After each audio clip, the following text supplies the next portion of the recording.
Hello दोस्तों, स्वागत है, वेलकम, खुश आमदीद इस amazing YouTube channel JEFY Javed English for you में। डियर फ्रेंड्स, आज की वीडियो लेक्चर में हम लोग देखेंगे SSC या 10th इंग्लिश का क्वेश्चन पेपर। ये एग्ज़ाम्स महाराष्ट्र बोर्ड ने मार्च-अप्रैल 2022 इस साल लिए थे। आज की वीडियो लेक्चर में हम लोग फुल 80 मार्क्स का क्वेश्चन पेपर देखेंगे। 80 मार्क्स का क्यों कह रहा हूँ मैं, क्योंकि 20 मार्क्स के लिए 10th इंग्लिश के ऑलरेडी ओरल एग्ज़ाम्स हो चुके थे। ओके, तो ये वाला जो पेपर था ये 80 मार्क्स के लिए रिटन पेपर था, जो मार्च-अप्रैल 2022 में महाराष्ट्र बोर्ड ने लिया था, कंडक्ट किया था। आज की वीडियो लेक्चर में मैं सिर्फ आप लोगों को क्वेश्चन पेपर नहीं बताऊंगा, मैं आप लोगों को क्वेश्चन पेपर का एक्सप्लेनेशन करूंगा कि क्या पैसेज सीन पैसेज था, कौन से वाला अनसीन पैसेज था, क्या पोइट्री थी, और पूरा का पूरा पेपर हम लोग सॉल्व करेंगे। यानी कि मैं आप लोगों को हर क्वेश्चन का आंसर लिखकर बताऊंगा कि किस क्वेश्चन का क्या आंसर बनता है, और उसका एक्सप्लेनेशन भी दूंगा कि ये वाला आंसर क्यों बनता है। आप लोगों को क्वेश्चन पेपर की जो लिंक है वो डिस्क्रिप्शन में मिल जाएगी, या फिर कमेंट्स में मैं उसकी लिंक शेयर कर दूंगा। इसके साथ साथ मॉडल आंसर पेपर जो है, जो कि खुद बोर्ड ने शेयर किया था, उसमें जो टिप्स थी वो भी मैं आप लोगों के साथ शेयर करता चलूँगा। याद रखें, मॉडल आंसर की जो टिप्स रहती है, मॉडल आंसर्स जो होते हैं वो अक्सर स्टूडेंट्स को मालूम नहीं होते, क्योंकि model answer paper board publish करता है। किसके लिए? एग्जामिनर लोगों के लिए, टीचर्स के लिए, ताकि वो मॉडल आंसर पेपर को पढ़ें और उसके हिसाब से स्टूडेंट्स के आंसर पेपर चेक करें। ठीक है, जैसे कि मॉडल आंसर पेपर में काफ़ी इंपॉर्टेंट बात बताई गई थी। बोर्ड ने मॉडल आंसर पेपर में बताया था, आप लोग यहाँ पर स्क्रीन पर देख सकते हैं, कि अगर कोई स्टूडेंट क्वेश्चन पेपर में से पैसेज जैसे का वैसे कॉपी करके आंसर बुक में लिखता है तो उसके मार्क्स कटेंगे। जी हाँ, बिल्कुल सही सुना आप लोगों ने। आप लोगों को कॉपी और पेस्ट नहीं करना है, आप लोगों को समझना है, चीज़ों को समझना है। अगर आप लोग पैसेज की 4 लाइन उठाते हैं और उसे आंसर पेपर में सिर्फ कॉपी कर देते हैं, तब आपके मार्क्स डिडक्शन होंगे। ऐसी काफ़ी इंपॉर्टेंट जो है इंस्ट्रक्शंस मॉडल आंसर पेपर में थी। हम लोग जब पेपर सॉल्व करेंगे 80 मार्क्स का, तब ये चीज़ें डिस्कस करते हुए चलेंगे। जब आप लोगों को आंसर शीट मिलती है तो उसे किस तरह से फिलअप करना है, अक्सर स्टूडेंट्स लोग एग्जाम हॉल में कंफ्यूज हो जाते हैं कि सर जी यहाँ पर सीट नंबर इन वर्ड्स कैसे लिखना है, सीट नंबर इन फिगर कैसे लिखना है, या फिर सेंटर नंबर कहाँ पर लिखा होता है। तो ये सारी चीज़ें मैं अभी आप लोगों को नहीं बता सकता, बट फ्रंट शीट किस तरह से फिलअप भरना है आपके आंसर पेपर की, चाहे वो 10th के एग्ज़ाम हो या 12th के एग्ज़ाम हो। इस पर एक बेहतरीन वीडियो मैंने बनाया हूँ, यहाँ पर मैं उसकी लिंक शेयर कर दूंगा, या आप लोग मेरा जो चैनल है JEFY Javed English for you, उस पर जाके सर्च कर सकते हैं how to fill up the front page of SSC और HSC आंसर शीट। ठीक है, काफ़ी अमेजिंग वीडियो होने वाली है। क्वेश्चन पेपर, आंसर पेपर, सारी चीज़ें हम लोग डिस्कस करेंगे। कुछ इंपॉर्टेंट टिप्स हैं, कुछ ट्रिक्स हैं जो मैं आप लोगों के साथ शेयर करूँगा। एंड तक मेरे साथ बने रहें। अगर आप लोगों को लगता है कि चैनल अच्छा है, वीडियोज़ अच्छी हैं, तो चैनल को सब्सक्राइब करना है, बेल नोटिफिकेशन को दबाना है, वीडियो उसे लाइक, कमेंट और शेयर करें। तो without wasting any further time, come on, let's get going. So dear students, ठीक आप लोगों के सामने है SSC या 10th इंग्लिश का वो क्वेश्चन पेपर जो 80 मार्क्स के लिए महाराष्ट्र बोर्ड इन्होंने कंडक्ट किया था। ये एग्जाम्स मार्च-अप्रैल 2022 में हुए थे, जैसे कि मैंने आप लोगों को बताया हूँ। ठीक आप लोगों के सामने स्क्रीन पर आप लोग देख सकते हैं, यहाँ पर लिखा है 19th of March 2022। ओके, यहाँ पर लिखा है ये पेपर 3 आवर्स के लिए हुआ था, बट मुझे लगता है कि एक्चुअल टाइमिंग इसकी इससे ज़्यादा थी, क्योंकि कोविड की वजह से स्टूडेंट्स लोगों की लिखने की आदत थोड़ी सी टूट गई थी। इधर आप लोग देख सकते हैं मार्क्स जो थे वो 80 थे। ओके, ये देखिए यहाँ पर क्लियरली जूम करके मैंने बताया हूँ कि मार्क्स 80 थे। जब आप लोगों को क्वेश्चन शीट मिलती है तब आप लोगों ने अपना सीट नंबर यहाँ लिखना होता है, बट कंफ्यूजन में, गड़बड़ में आप लोगों की जो क्वेश्चन शीट है, जो क्वेश्चन पेपर है, वो किसी और स्टूडेंट के साथ मिल ना जाए, या आपकी क्वेश्चन शीट कहीं पर खो ना जाए। ओके, यहाँ पर लिखा है ये रिवाइज्ड कोर्स था, आप लोग देख सकते हैं, ये वाला रिवाइज्ड कोर्स बता रहा है, मेंशन कर रहा है। ओके, स्टार्ट करते हैं हम लोग सेक्शन फर्स्ट से। लैंग्वेज स्टडी 10 मार्क्स के लिए है ये। इधर देख सकते हैं आप लोग question number 1A, do as directed, यानी जैसे कहा गया है वैसे करना है आप लोगों ने। अटेम्प्ट एनी 4, यहाँ पर आप लोगों को कुछ क्वेश्चंस दिए हुए हैं, उनमें से 4 करने हैं आप लोगों ने, 8 मार्क्स के लिए है। 1 देखते हैं हम लोग, complete the following words by using correct letters. यहाँ पर आप लोगों को कुछ वर्ड्स दिए हुए हैं, बट स्पेशल बात यह है कि हर वर्ड में एक लेटर मिसिंग है। ओके, आप लोगों को यहाँ पर लेटर रखना है। आप लोग देख सकते हैं 4 क्वेश्चंस हैं और यहाँ पर मार्क्स 2 हैं, यानी हर सब क्वेश्चन जो है वो आधे मार्क के लिए है। क्लियर? थोड़ा सोचिए क्या लेटर यहाँ पर आ सकता है। YO-MG, WOR-D, R-YAL and H-RSE। थोड़ा सा दिमाग पर जोर डालिए, फिर हम लोग आंसर देखते हैं। ये देखिए सबसे पहले वाला जो था YO, उसके बाद U आना चाहिए, यहाँ पर हम लोगों ने बताया है यंग, यंग यानी नौजवान। ओके, दूसरे वाले में यहाँ पर L आना चाहिए, जैसे कि हम लोगों ने यहाँ आंसर में लिखा है वर्ल्ड, वर्ल्ड यानी दुनिया। तीसरे वाले में O आना चाहिए, रॉयल, रॉयल यानी राजा का, बादशाह का। और लास्ट वाला हॉर्स होगा, ये देखिए यहाँ पर हमने मेंशन किया है उसे, ये वाला HORSE, हॉर्स, हॉर्स यानी घोड़ा। H के बाद O आएगा। ओके, ये था क्वेश्चन नंबर 1A, उसमें 1। आगे देखते हैं हम लोग। ये देखिए 2 है, put the following words in alphabetical order. Alphabet के हिसाब से कौन सा वर्ड पहले आएगा ये आप लोगों ने मेंशन करना है। यहाँ पर फर्स्ट में था parents, mischief, kids and epic. तो एपिक इसे पहले लिखते हैं हम लोग, के ई के बाद में आएगा किड्स, एम उसके बाद में आएगा मिसचीफ यानी शरारत, एंड सबसे लास्ट में आएगा पेरेंट्स यानी वालिदैन। ओके, ये देखिए ई के बाद के के बाद एन और बाद में पी। ये वाला थोड़ा सिंपल था 1 वाला, लेकिन ये 2 वाला जो है ये थोड़ा सा डिफिकल्ट है, क्योंकि सारे यहाँ पर जो वर्ड्स थे वो टी से स्टार्ट हो रहे हैं। यहाँ देखिए क्वेश्चन में आप लोग टाइम, टफ, टेम, टेम यानी पालतू, एंड टेक्निक। तो हम लोग TA इसे पहले रखते हैं। अब चारों जो वर्ड्स हैं वो टी से स्टार्ट हो रहे हैं, आप लोग देख सकते हैं स्क्रीन पर। तो टी को छोड़ते हैं, हम दूसरे वाला देखते हैं। तो यहाँ दूसरे वाला A है, तो इसे पहले रखते हैं। यहाँ पर दूसरा लेटर E है, तो इसे बाद में रखते हैं। यहाँ पर दूसरा लेटर I है, तो उसे फिर तीसरे नंबर पर रखते हैं। और यहाँ पर दूसरे वाला जो लेटर है O है, तो इसे सबसे लास्ट में रखते हैं। ओके, ये हम लोगों ने नंबर 2 किया, जो 2 मार्क्स के लिए था। हम लोग नेक्स्ट देखते हैं। 3 है, पंक्चुएट द फॉलोइंग सेंटेंसेस। यहाँ पर कुछ सेंटेंसेस है और आप लोगों ने पंक्चुएट करना है। पंक्चुएट करना यानी फुल स्टॉप लगाना, कॉमा लगाना या एक्सक्लेमेटरी मार्क्स लगाना, इस तरह की चीजें करना। ये वाला जो क्वेश्चन है 1 मार्क के लिए है, एंड दिस वन ये वाला 1 मार्क के लिए। आप लोग देख सकते हैं यहाँ पर लिखा है she said I am doing my bit. उसने कहा मैं मेरा हिस्सा कर रही हूँ, जो थोड़ा बहुत मुझसे हो रहा है मैं वो कर रही हूँ। अब हम लोग जब ये शी लिखते हैं, यहाँ से सेंटेंस स्टार्ट हो रहा है इसलिए हमने इसे कैपिटल में लिखा। ओके, इंग्लिश लैंग्वेज का रूल है स्टार्टिंग लेटर कैपिटल होगा। अब शी सेड, इसके बाद किसी की कही हुई बात है, I am doing my bit. She said के बाद हम लोगों ने कॉमा रखा है और किसी की कही हुई बात को हमने डबल इन्वर्टेड कॉमास में डाला है। इंपॉर्टेंट बात यह है कि ये वाला जो आई होता है जिसका मतलब होता है मैं, ये सेंटेंस के स्टार्ट में आए, मिडल में आए या फिर एंड में आए, इसे हम लोग कैपिटल ही लिखेंगे। यहाँ पर मैंने इसे कैपिटल लिखा हूँ। बिट के बाद फुल स्टॉप जरूरी है और लास्ट में डबल इन्वर्टेड कॉमास जरूरी है। ओके, तो ये हमारे फर्स्ट वाले सेंटेंस का पंक्चुएशन यहाँ पर हुआ है। सेकंड वाला देखो, then stay with me tonight she said. फिर रात भर के लिए मेरे पास रुको, उसने कहा। तो ये किसी की कही हुई बात है, then stay with me tonight.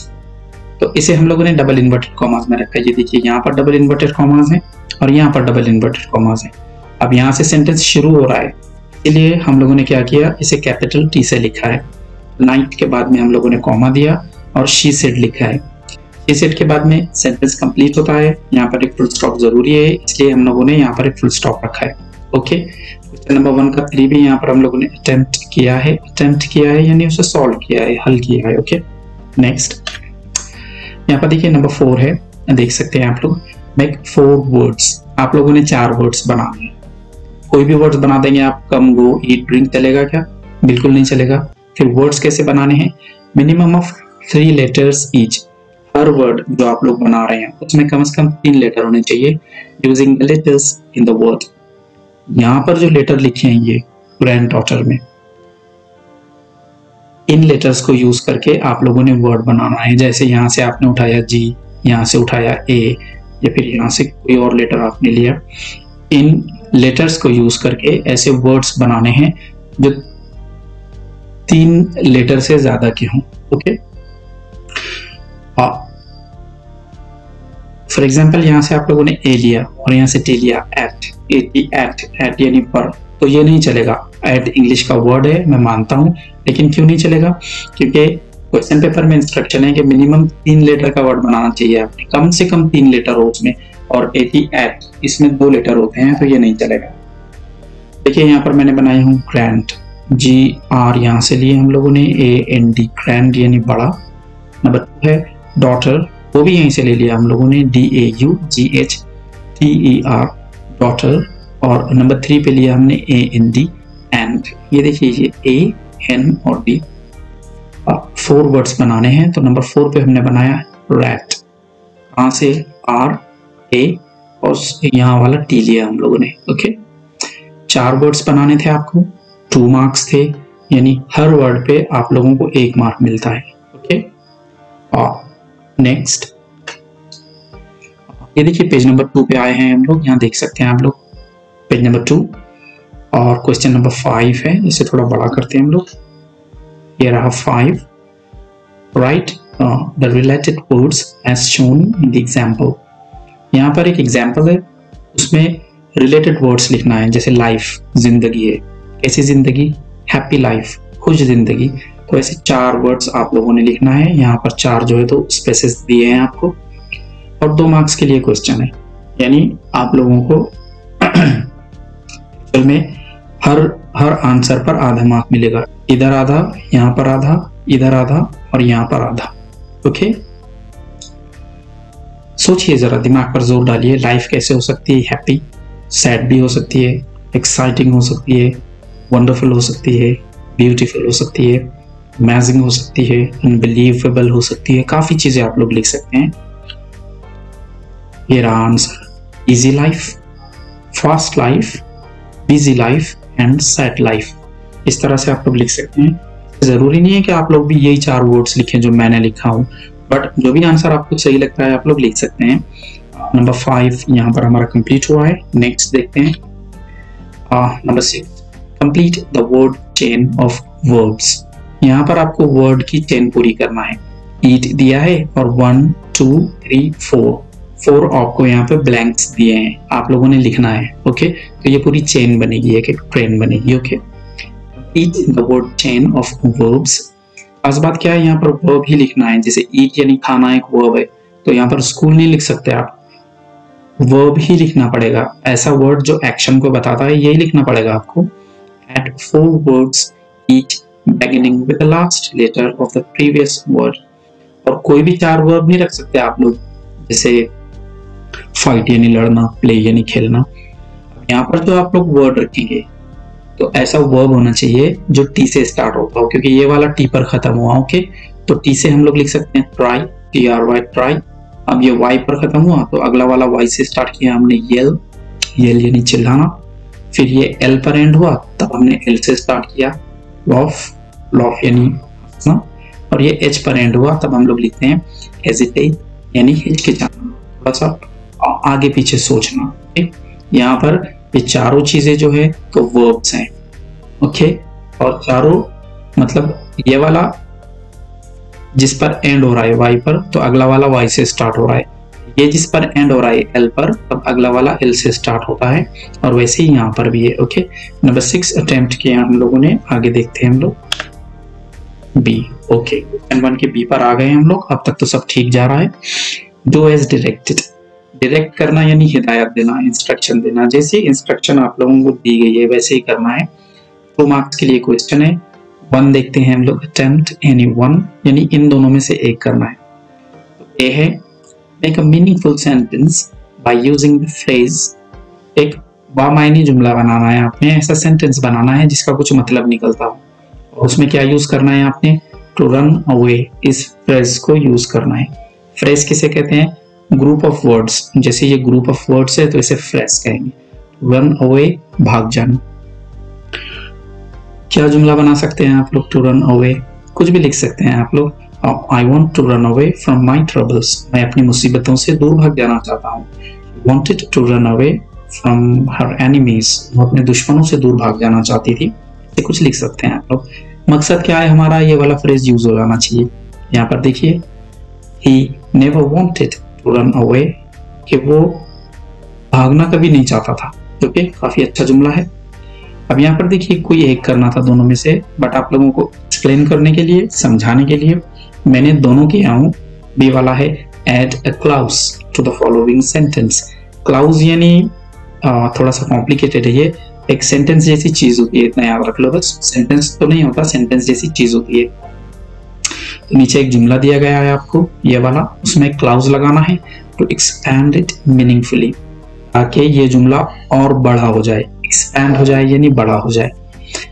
I saw a boy, अब इसको और बड़ा करके कैसे लिख सकते हैं हम लोग? ये देखिए, मैंने लिखा हूं I saw a boy who was smiling, मैंने एक लड़के को देखा जो मुस्कुरा रहा था। स्माइलिंग, मुस्कुरा रहा था। यहाँ पर गाइस आप लोग देख सकते हैं, बेबी हमारा जो है तो बी का 1 हुआ है। नेक्स्ट नंबर 2 है टेंट यानी 1। अब तो इन दोनों में से कोई एक ही करना है, ए करना है या फिर बी करना है, 1 मार्क के लिए है। एड अ प्रीफिक्स, प्रीफिक्स यानी किसी वर्ड के पहले लगाते हैं हम लोग, और सफिक्स किसी वर्ड के बाद में लगाते हैं to make new words, ताकि आप नया वर्ड बना सके, जैसे pay। अब इसके बाद में अगर आप MENT लगाते हैं, मेंट, तो ये एक सफिक्स होगा। पेमेंट, पेमेंट और हैप्पी, ये एक रूट वर्ड है, इसके आगे आप LY लगा सकते हैं, हैप्पीली। Y की जगह आपने I लिखा और यहाँ LY, हैप्पीली। अगर आप लोगों को हैप्पी इस वर्ड में, ये वाले वर्ड में प्रीफिक्स लगाना है, तो क्या प्रीफिक्स लगा सकते हैं आप लोग? कमेंट करके मुझे बताइए। अगला देखते हैं हम लोग। पेज नंबर 3 पर आ गए हम लोग, सेक्शन 2 पैसेज, 20 मार्क्स के लिए है ये। थोड़ा बड़ा करके देखते हैं हम लोग। ये देखिए, क्वेश्चन नंबर 2 स्टार्ट हुआ है हमारा। ए है read the following passage and do the activities. आप लोगों को नीचे एक पैराग्राफ दिया है, उसे पढ़ना है पहले तो। Okay, read the following passage. बहुत सारे स्टूडेंट्स को मैंने देखा हूँ कि वो लोग क्या करते हैं, पहले क्वेश्चन पढ़ते हैं और उन क्वेश्चंस के आंसर्स को पैसेज में ढूंढते हैं।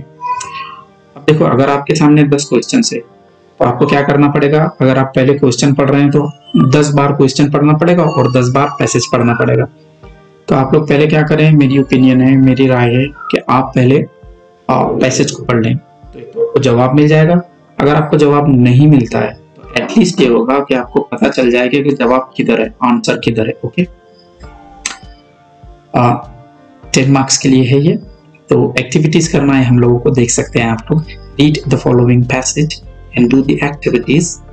तो हम लोग क्वेश्चन पहले नहीं पढ़ते A1, हम लोग पहले पैसेज पढ़ते हैं। ओके, ये रहा passage. Okay,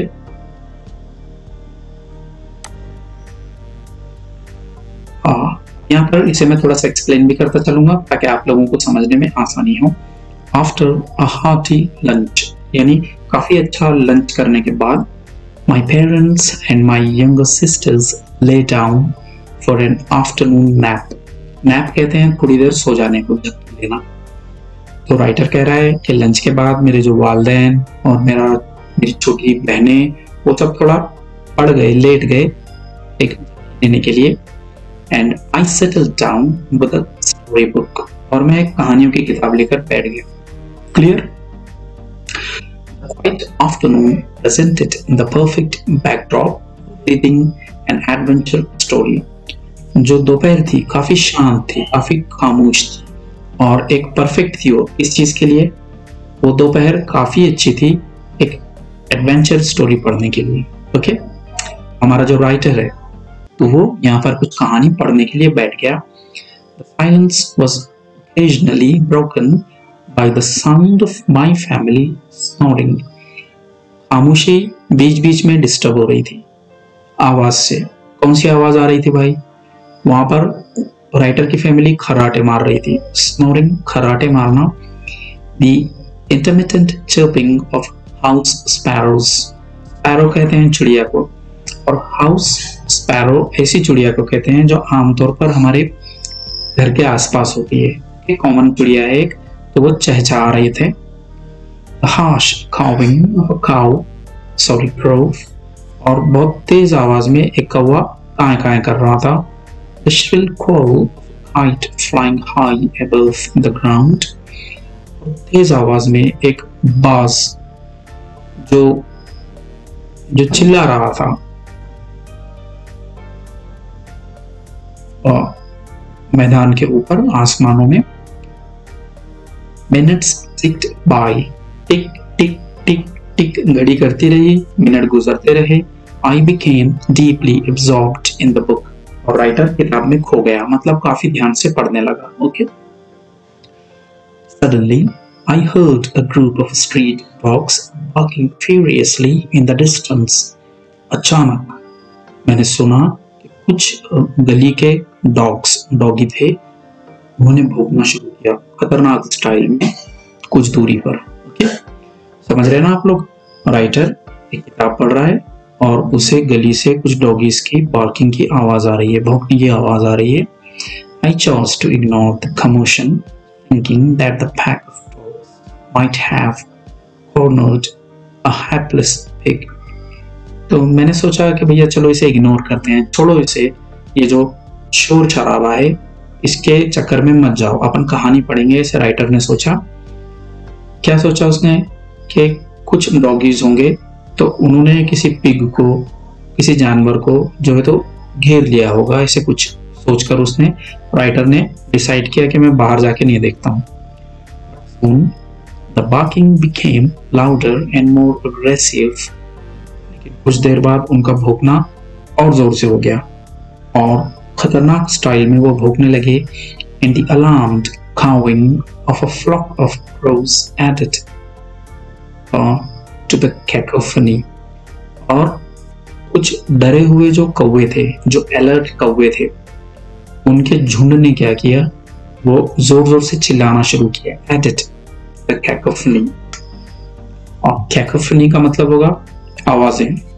I also heard the disturbance approaching closer, और राइटर को भी लगा कि ये जो शोर शराबा है, ये जो चीख पुकार है, ये काफी नजदीक आ रही है। Curiosity got the better of me. इस फ्रेज का, इस सेंटेंस का मतलब होता है कि बेचैनी मेरे ऊपर गालिब आ गई, यानी मैं बेचैन हो गया कि भाई चलो देखते हैं क्या हुआ। Leaving the book aside, किताब को बाजू में रखकर, I rushed to the veranda to see what was going on. मैं तेजी से बाहर गया सहन में, आंगन में, ये देखने के लिए कि भैया ये हो क्या रहा है। अब देखिए A1 है, right whether the following statements are true or false. लिखो ये नीचे दिए गए सेंटेंसेस सही है या गलत। ओके, और फर्स्ट वाला है, after a hearty lunch the narrator settled down with a story book. के लंच के बाद राइटर, नैरेटर यानी कहानी बोलने वाला, एक कहानियों की किताब लेकर बैठ गया। ओके, सोचो थोड़ा सा आप लोग, ये सही है? 2 है, the quite afternoon presented the perfect backdrop reading mysterious story. दोपहर का जो टाइम था वो इस तरह की कहानी पढ़ने के लिए काफी मतलब परफेक्ट था।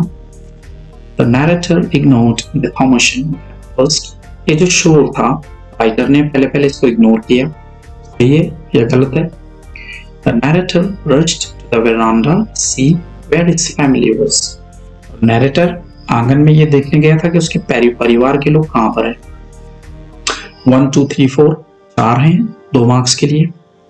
ठीक है, आंसर बताता हूं आप लोगों को। पहला वाला ट्रू है, दूसरा वाला फॉल्स है, तीसरा ट्रू है और चौथा फॉल्स। दूसरा वाला फॉल्स क्यों है? ये देखिए, the quite afternoon presented the perfect backdrop for reading a mysterious story. शायद वहां पर पैसेज में एडवेंचरस था। ये देखिए एडवेंचर है एक्चुअली। और चौथे वाला हमारा फॉल्स है। क्यों? क्योंकि आंगन में राइटर अपनी फैमिली के लोगों को देखने के लिए नहीं गया था। बराबर है? पेज नंबर 4 स्टार्ट होता है हमारा। A2 है, कंप्लीट द फॉलोइंग वेब। थोड़ा सा इसे बड़ा करके देखते हैं, जूम करते हैं। देखिए बीच में लिखा है the sounds that broke silence are, जिन चीजों ने खामोशी को तोड़ा। कौन कौन सी आवाजें आ रही थी वहां पर राइटर को, थोड़ा सा सोचिए आप लोग। ये देखिए, पहले तो फैमिली स्नोरिंग, उसकी फैमिली वहां पर खर्राटे भर रही थी, ये चीज खामोशी को तोड़ रही थी। चोपिंग ऑफ हाउस स्पैरो, गली में जो चिड़िया रहती है वो वहां पर चहचहा रही थी, चोप यानी चहचहाना। Shrill call of a kite flying, एक बाज आसमान में उड़ रहा था। हाउलिंग ऑफ अ क्रो, और कुछ कौवे वहां पर एक कौवा वहां पर क्या कर रहा था, एक्चुअली आवाजें निकाल रहा था। ये चारों चीजें ऐसी हैं 1, 2, 3 एंड 4, जिसकी वजह से वहां का एटमॉस्फेयर थोड़ा सा वहां पे नॉइज हो रही थी। ओके, A3 देखते हैं हम लोग। Match the describing words from the passage with given nouns below. यहाँ पर कुछ चीजें दी हुई हैं, उनके साथ में कौन से वर्ड्स मैच होते हैं। एडवेंचर, एक मैच होता है इसके साथ, नहीं। एडवेंचर स्टोरी, हाँ ये थोड़ा ठीक लगता है। हार्टी, हार्टी लंच लिया था उन लोगों ने, पेट भर के, बराबर है। यंगर, यंगर कौन था, हाँ सिस्टर होना चाहिए, सिस्टर्स होना चाहिए। हमारे पास हैप्लेस, ये बचा है बस एक, और उसके साथ एक बच्चा है, देखते हैं हम लोग। ये देखिए, एडवेंचर स्टोरी सही था मैं। हाथी, lunch, younger, sisters and hapless pig. Okay, इस तरह से आप लोग लिख सकते हैं। A3 हुआ हमारा, आप लोग देख सकते हैं। A4 टू एज डायरेक्ट, कहा गया है वैसे करना है। फर्स्ट है I became deeply absorbed in the book, मैं पूरी तरह से कहानी में खो गया। Rewrite in it in simple present tense, आपको सिंपल प्रेजेंट में लिखना है। देखिए इस तरह से लिख सकते हैं आप लोग, I become deeply absorbed in the book, यह हो गया सिंपल प्रेजेंट टेंस। नंबर 2 पे I chose to ignore, underline the infinitive, यहाँ पर इस सेंटेंस में इंफिनिटिव क्या है उसे पहचानना है। याद रखें TO2, उसके साथ वर्ब की फर्स्ट फॉर्म जब भी आती है तो हम उसे इंफिनिटिव कहते हैं। To go, to come, to write, to read. ये देखिए A4 में नंबर 2 का आंसर लिखा हम लोगों ने, आप लोग देख सकते हैं। A4 यहाँ पर है और नंबर 2 यहाँ पर है। A4 number 2, I chose to ignore the emotion, ignore को हमने अंडरलाइन किया, असल में हमें अंडरलाइन करने के लिए कहा गया।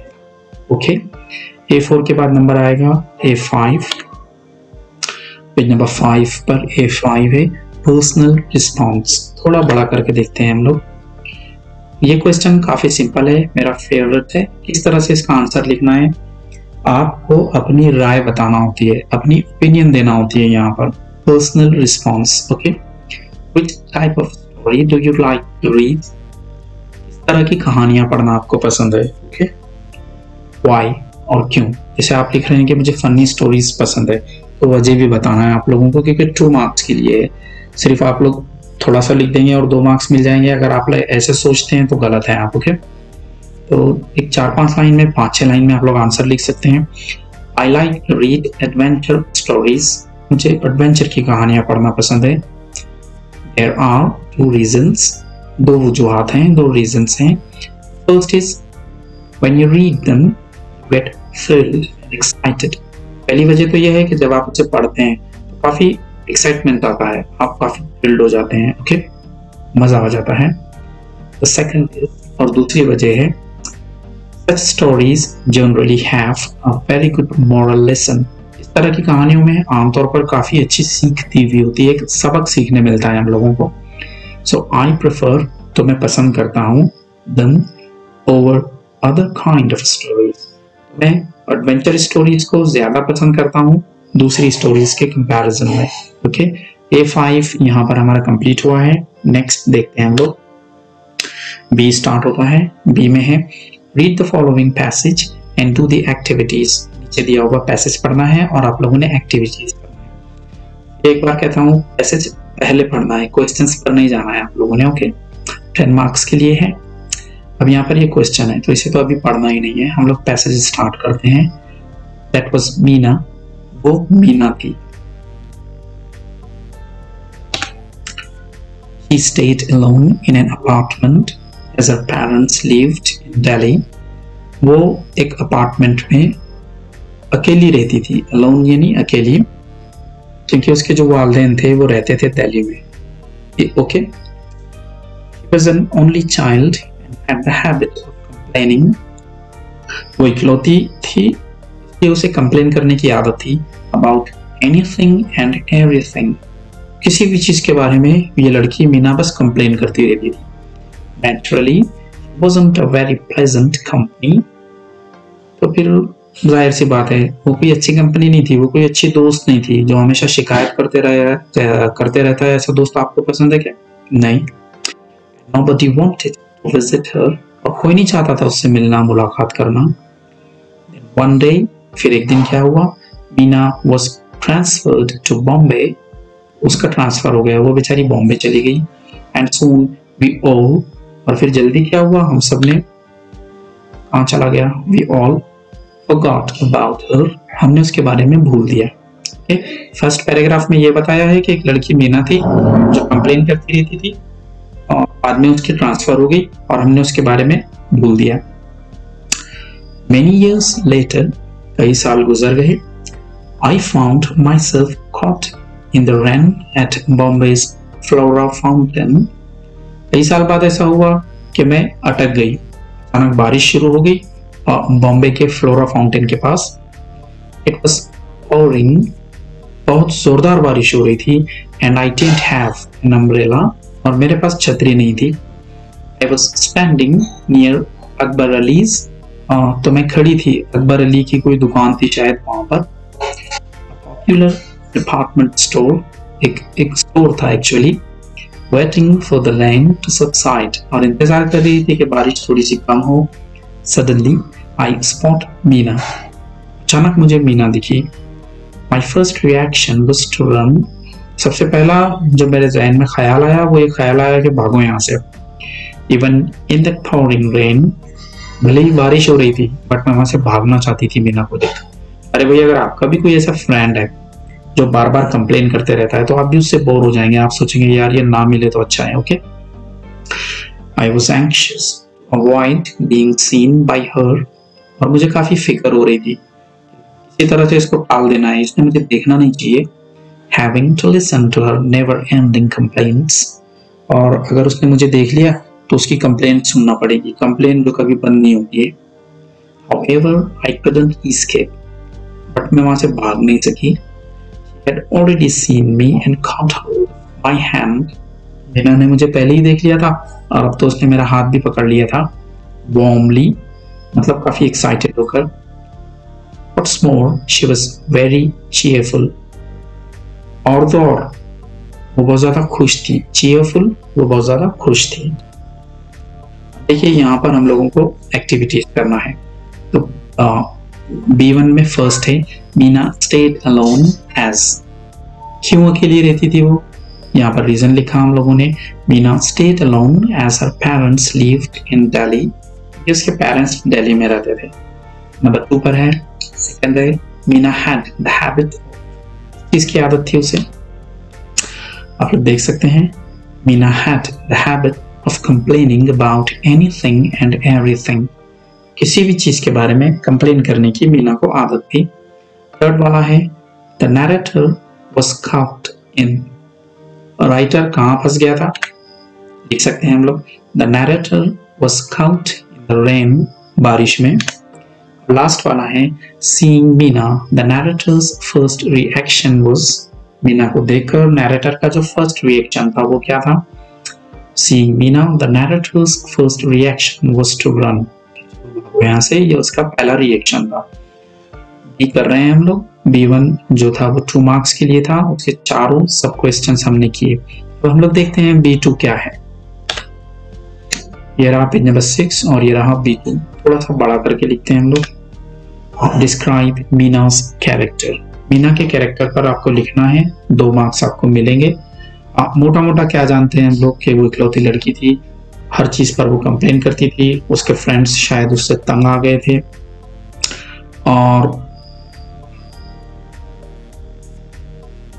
जो राइटर है कहानी की शायद वो भी तंग आ गई थी उससे। देखते हैं हम लोग answer. Meena had a very bad habit. Meena ने एक बहुत ही गंदी आदत थी। She would complain about anything. वो किसी भी चीज के बारे में कंप्लेन करती थी। She wasn't a good company. वो एक अच्छी दोस्त नहीं थी। That is why no one wanted to talk to her. कोई नहीं चाहता था उससे बात करना। Almost always, लगभग हमेशा, हर टाइम का वही नाटक था उसका। She would complain about this and that. वो एक ना एक चीज में कोई ना कोई कमी निकालती थी। Okay? The narrator wanted to avoid her because of her habit. Writer भी उसको अवॉइड करना चाहती थी क्योंकि उसकी आदत ही ऐसी थी मीना की। ओके, देख सकते हैं आप लोग B2 कंप्लीट किया है हम लोगों ने। नेक्स्ट B3 है फाइंड सिमिलर वर्ड्स। प्लेजेंट यानी खुश, और इसका जो पेयर आएगा वो आएगा चीयरफुल। हेवी रेनफॉल, इसके लिए हम लोगों ने एक वर्ड पढ़ा था POURING, पॉरिंग। वेल नोन, जिसे सब जानते हैं, उसके लिए हमने पढ़ा था पॉपुलर। और लास्ट वाला है नोटिस्ड, देखा, ये हम कह सकते हैं स्पॉटेड यानी देख लिया। ओके, B3 हमारा हुआ है, 2 मार्क्स के लिए था ये। नेक्स्ट वाला है B4, डू एज डायरेक्टेड, जैसे कहा गया है वैसे करो। 1 है he wasn't a very pleasant company. Choose the correct question tag. यहाँ पर क्वेश्चन टैग आप लोगों को करना है। सही क्वेश्चन टैग ये आएगा was she. ठीक है, तो हम लोग पहले सेंटेंस लिखते हैं। She wasn't a very pleasant company, was she। इस तरह से आप लोग लिखते हैं। जब आप क्वेश्चन टैग लिखें तब आपको सेंटेंस भी लिखना है पूरा पहले। ओके, उसके बाद कॉमा देना है और उसके बाद में क्वेश्चन टैग लगाना है। क्वेश्चन टैग असल में इतना है बस, was she, बट आपको पहले पूरा सेंटेंस लिखना जरूरी है। हम यहाँ पर देख सकते हैं B4 का 1 हुआ है, ये रहा B4 का 2। I spotted Meena. Rewrite the sentence beginning with Meena. इस सेंटेंस को मीना के साथ स्टार्ट करके लिखो।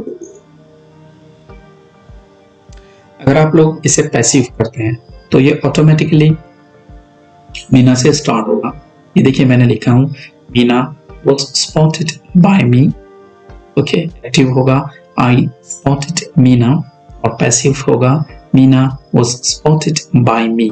ओके, यहाँ पर हमारा B4 हुआ है। आगे देखते हैं हम लोग B5, पर्सनल रिस्पॉन्स। काफी अच्छा क्वेश्चन होता है, 2 मार्क्स फ्री के हैं।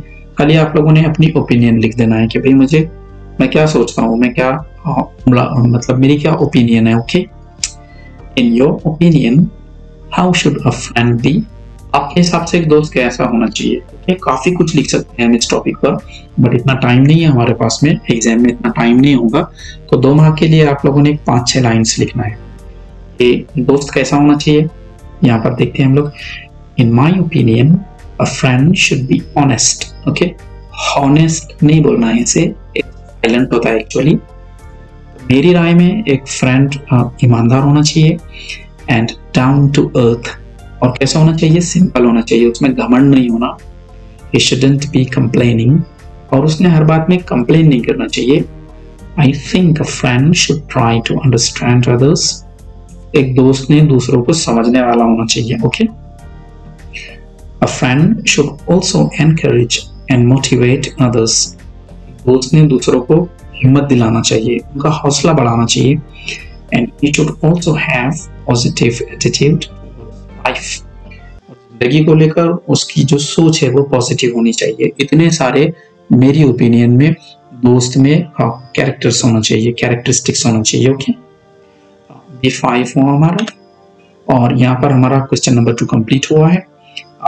हम लोग देखते हैं क्वेश्चन नंबर 3। ओके, हम लोग स्टार्ट करते हैं पेज नंबर 7, ठीक आपके सामने है, देख सकते हैं आप लोग। और पेज नंबर 7 पर सेक्शन 3 पोइट्री 10 मार्क्स के लिए है। थोड़ा बड़ा करते हैं हम लोग, जूम करते हैं। देखिए question number 3A, read the following stanzas. आपको स्टैंजास को पढ़ना है एंड डू दी एक्टिविटीज, और आप लोगों ने एक्टिविटीज करनी है। 5 मार्क्स के लिए ये क्वेश्चन आप लोगों को है। ओके, हम लोग स्टार्ट करते हैं पोइट्री को पढ़ना और उसे समझना। If you do not travel, अगर आप सफर पर नहीं जाते हैं, if you do not read, और आप पढ़ते नहीं हैं, ओके, अगर आप ये दो काम नहीं करते हैं, ट्रैवल करना और पढ़ना। If you do not listen to the sounds of life, अगर आप जिंदगी की आवाज़ों को सुनते नहीं हैं। If you do not appreciate yourself, और अगर आप अपने आप को एंजॉय नहीं करते, खुद की हिम्मत नहीं बढ़ाते हैं। यू स्टार्ट डाइंग स्लोली, तो आप धीरे धीरे आपके मरने की शुरुआत होती है। ओके, थोड़ा सा राइटर हम लोग को डरा रहे हैं शायद यहाँ पर। When you kill your self esteem, जब आप खुद की इज्जत को खत्म कर दो। When you do not let others help you, और जब आप दूसरों को रोक दो कि नहीं जाओ यहाँ से, मुझे तुम्हारी मदद की कोई जरूरत नहीं है, तब क्या होता है? You start dying slowly, तब आप धीरे धीरे मरने की शुरुआत करते हैं। Okay, If you become a slave, slave यानी गुलाम, अगर आप गुलाम बनते हैं of your habits, अपनी आदतों के, walking every day on the same paths, और रोज आप उन्हीं रास्तों पर चलते हैं। If you do not change your routine, अपना रूटीन आप अगर चेंज नहीं करते हैं, बस वही जिंदगी जिए जा रहे हैं आप। If you do not wear different colors, अगर आप अलग अलग तरह के कलर्स नहीं पहनते हैं, एक ही जैसी जिंदगी है आपकी। Or you do not speak to those you don't know, अगर आप ऐसे लोगों से बात नहीं करते जिन्हें आप पहचानते नहीं है, सिर्फ कुछ लोग जिन्हें आप जानते हैं उनके साथ आपकी बातचीत है। You start dying slowly, तब धीरे धीरे मरने की शुरुआत आपके होती है। यहाँ पर देख सकते हैं आप क्वेश्चन नंबर 3A, उसका A1 है। Choose the correct alternative, alternative यानी मुतबादिल, कई सारे अगर जवाब आते हैं तो उसमें से सही वाला जवाब चुनना है आप लोगों ने। And complete in the sentences, और आप लोगों ने जुमले पूरे करने हैं। फर्स्ट है the poet suggests listen to, कि पोइट क्या कहते हैं, किस चीज को सुनना चाहिए? द साउंड्स ऑफ एनिमल्स, जानवरों की आवाज को, या साउंड्स ऑफ लाइफ। देखिए यहाँ पर हम लोगों ने लिखा है the poet suggests to listen to the sounds of life. Number second है यहाँ पर the poet suggests speak to, writer चाहते हैं, पोइट चाहते हैं कि आप बात करें किससे? अनफेमिलियर पीपल और पेरेंट्स, अपने वालिदैन से या अजनबी लोगों से। यहाँ पर हमने सेकंड का आंसर लिखा है the poet suggests to speak to unfamiliar people, unfamiliar जो आपके पहचान के नहीं है, अजनबी हैं। ओके, यहाँ पर क्वेश्चन नंबर 3A A1 हुआ, ये A2 आप लोगों के सामने रहा। The poet advises not to, poet चाहते हैं कि आप ये ना करें, क्या ना करें? जवाब लिखा हम लोगों ने किल सेल्फ एस्टीम, और आगे लिखा हम लोगों ने walk on the same paths every day. Poet नहीं चाहते हैं कि आप ये काम करें, खुद की इज्जत को ख़त्म कर दें, ऐसा पोइट नहीं चाहते, और एक ही रास्ते पर आप चलते रहें, ऐसे भी पोइट नहीं चाहते। एग्जाम में भी जब आप लोग एक्टिविटी करें तो आप लोगों को बॉक्सेस अगर बनाना है या सर्कल्स बनाना है या आप लोगों को ओवल शेप बनानी है ऐसी, तो सही तरीके से उसे बनाना आप लोगों ने। ओके, A2 के बाद में हम लोग देखते हैं A3 क्या है। Find nouns of the following describing words, यहाँ पर डिस्क्राइबिंग वर्ड्स दिए हुए हैं, जैसे कि ये है डिफरेंट और ये है सेम, इनके नाउन ढूंढने हैं आपने। ओके, जैसे डिफरेंट कलर्स और सेम पार्ट्स, तो डिफरेंट इस डिस्क्राइबिंग वर्ड के लिए नाउन था कलर्स, और सेम इस डिस्क्राइबिंग वर्ड के लिए नाउन था पार्ट्स। इस तरह से आंसर लिखना है आप लोगों ने। उसके बाद B है अप्रिसिएशन ऑफ द पोइम, किसी पोइम को अप्रिसिएट करना, एंजॉय करना उसे। ओके, 5 मार्क्स के लिए था ये। पढ़ते हैं हम लोग। Read the following poem and right an appreciation of it, इस पोइम को पढ़ो, उसका अप्रिसिएशन लिखो। With the help of the points given below, नीचे कुछ पॉइंट्स दिए हुए हैं। अब यहाँ पर देखिए द वर्ल्ड इज माइन, दुनिया मेरी है। पता नहीं किसने लिखा है पोइम ये, देखते हैं हम लोग आगे। टुडे ऑन अ बस, आज एक बस में क्या हुआ? I saw a lovely girl with silken hair, मुझे एक सुंदर सी लड़की दिखी जिसके बाल कैसे थे? सिल्की थे। ओके, रेशम जैसे। आई envied her, तो मुझे उससे थोड़ी जलन हुई। She seemed so gay, वो इतनी खुश दिखी, G-A-Y, gay, इतनी खुश दिखी। I wished I was so fair, और मुझे लगा काश मैं भी इतना गोरा होता। When suddenly she rose to leave, फिर अचानक वो लड़की उठी, rise यानी उठना, rose उठी, to leave जाने के लिए। I saw her hobble down, तो मैंने उसे देखा, वो लड़की थोड़ा सा hobble कर रही थी, H-O-B-B-L-E, hobble का मीनिंग होगा walk in an awkward way, थोड़ा लंगड़ा के चल रही थी। The aisle, कहाँ पर? बीच में जो सीट्स के बीच में चलने की जगह होती है, वहां पर थोड़ा लंगड़ा के चल रही थी वो लड़की। She had one leg and wore a crutch, उसका सिर्फ एक पैर था और दूसरा क्या था उसका? क्रच यानी अ लॉन्ग स्टिक, और उस छड़ी के सहारे से वो चल रही थी, दूसरा पैर नहीं था उसे। बट एज शी पास्ड, लेकिन जब वो वहां से गुजरी, स्माइल, तो उसकी मुस्कान, उसकी मुस्कुराहट, oh God forgive me when I whine, तो पोइट कह रहे हैं कि ऊपर वाले मुझे माफ कर दो जब मैं कंप्लेन करता हूँ। whine यानी कंप्लेन करना। I have two legs, मेरे दो पैर हैं। The world is mine, ये दुनिया मेरी है। Okay, The world is mine कहानी का, हमारी पोइम का टाइटल है। And then I stopped to buy some sweets, मैं कुछ मिठाई खरीदने के लिए रुका। The lad, तो वो जो लड़का था, देखो ये वर्ड बहुत कम यूज होता है, अक्सर लोगों को मालूम नहीं होता है। जैसे गर्ल तो बॉय होता है, तो लेडी यानी लड़की, तो उसका लैड होता है, L-A-D, लैड यानी लड़का। तो पोइट मिठाई लेने के लिए रुके, तो वहां पर जो लड़का था, who sold them had such charm, जो लड़का मिठाई बेच रहा था तो उसमें इतना जादू था, इतना मतलब अट्रैक्शन था। I talked with him, मैंने उससे बात की। He seemed so calm, तो इतना शांत लगा मुझे, खामोश लगा। And if I were late, और अगर मुझे देर होती, it would do no harm, तो इससे कोई नुकसान भी नहीं था अगर वहाँ देर भी हो जाती तो, कि वो लड़का काफ़ी अट्रैक्टिव था। And as I left, he said to me, और जब मैं वहाँ से जाने लगा तब उस लड़के ने मुझे कहा, I thank you, you have been so kind, क्या कहा उस लड़के ने राइटर को कि भाई साहब तुम्हारा शुक्रिया, तुम कितने रहमदिल हो, so kind, nice to talk with folks like you, you see I'm blind, उस लड़के ने कहा कि तुम जैसे लोगों से बात करके अच्छा लगता है, अब देखो ना मैं तो अंधा हूँ। Oh God, forgive me when I whine, कि खुदाया मुझे माफ़ करना जब भी मैं शिकायत करता हूँ, जब भी मैं कंप्लेन करता हूँ चीज़ों की, उसके लिए मुझे माफ़ कर दो। I have two eyes, मेरी तो दो आंखें हैं। The world is mine, और ये पूरी दुनिया मेरी है। इस पोइम का हम लोगों को अप्रिसिएशन लिखना है। ओके, आगे कंटिन्यू है पोइम।